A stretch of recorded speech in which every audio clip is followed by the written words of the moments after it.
Hi guys, Sandy here. Today we're going to talk about the backhand serve. Now this is something that we see a few players at the high level using it. We see a lot of recreational players using this shot. So today we're going to talk about the technique, how you actually hit it, and whether it's an advantage or disadvantage to use it. And then we'll finish at the end of the video talking about how you can actually play your return if someone's hit the backhand serve to you.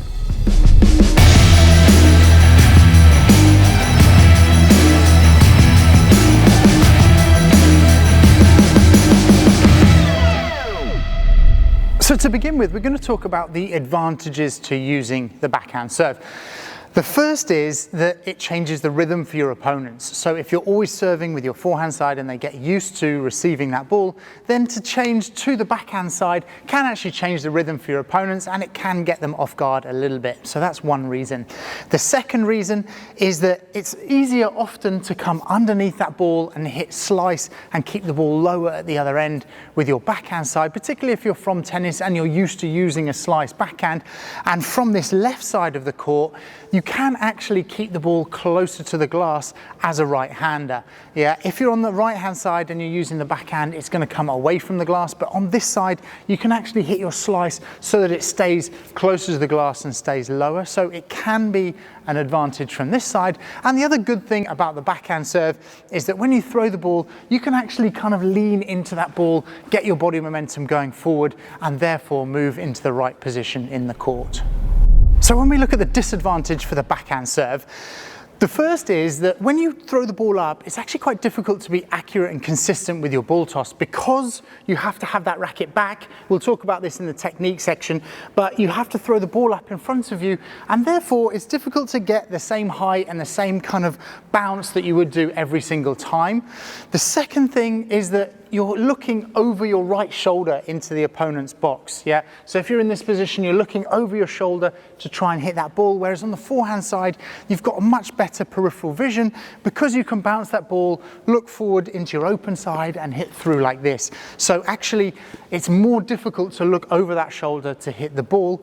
And the third is, unless you've got a really good slice backhand that you know you can hit accurately into that glass, there's no point in hitting a flat backhand because a flat backhand will actually probably not be as effective as your forehand side, and therefore if you don't have a good slice, we don't recommend using the backhand. When it comes to the technique for the backhand serve, there's a couple of things to think of. First of all, you want to be kind of side on to the ball. You want to make sure that you get your take back all the way to the back so that you can have a full swing at that ball. And you also want to make sure that you're contacting in front of the body. And that normally means that you need to drop the ball or bounce the ball in front of your body so that you can do that. Now, if you look at Paquito's serve, for example, he will start with his racket out here and he's dropping the ball from here, and then he'll have a full swing so that he can get extra power with the rotation into that shot. But if you're finding it difficult to time that and you feel like it's a bit of a rush to come all the way back and forward, you might find it easier starting with the racket from here or here or here. Anywhere in this midsection would be fine because there you still have the time to take the racket back and go in through the ball like that. So just to give you two examples, the first is with Paquito where his racket's here, dropping in front, hitting through like that. And then if you find that a little bit of a rush, you can always start with a racket like here, for example, and therefore it's a little bit easier to hit that ball and the timing gives you a little bit more to swing back and forward. So a good way to practice this is to put down some targets and therefore you've got something to aim at.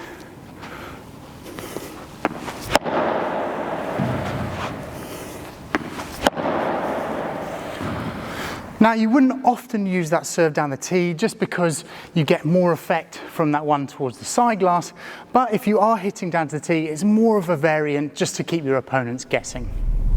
So you can see there from my serves, I'm less accurate with my backhand serve than I would be with my forehand. So me personally, I don't use it a lot unless I know someone is really struggling with kind of low backhand returns. So now we're going to talk about what you would do as the returner if you're playing against someone with a good backhand slice serve.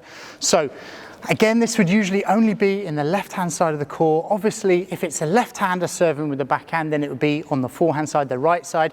But for now, we're going to talk about this return here. So if this ball comes in with a lot of slice from the backhand side, you can expect that ball to stay lower and slightly closer to the glass. So if you are returning that, just be prepared to take your racket down a little bit lower. And from this position, you might need to pick that ball up a little bit more, just to get a little bit lower through your legs and through your waist, and also to keep your racket head a little bit lower and potentially a bit more open to help you dig that ball out. Most recreational players use the backhand serve because they see a professional like Paquito using it sometimes and they start putting it into their game. But it only makes sense if you can hit good slice on that ball and you can be accurate. If you can't, then it makes more sense to learn the forehand side and get better with your forehand rather than starting out with your backhand serve. So on this side, I'm going to put a playlist of all our serve videos, and that will hopefully help you become better at serving.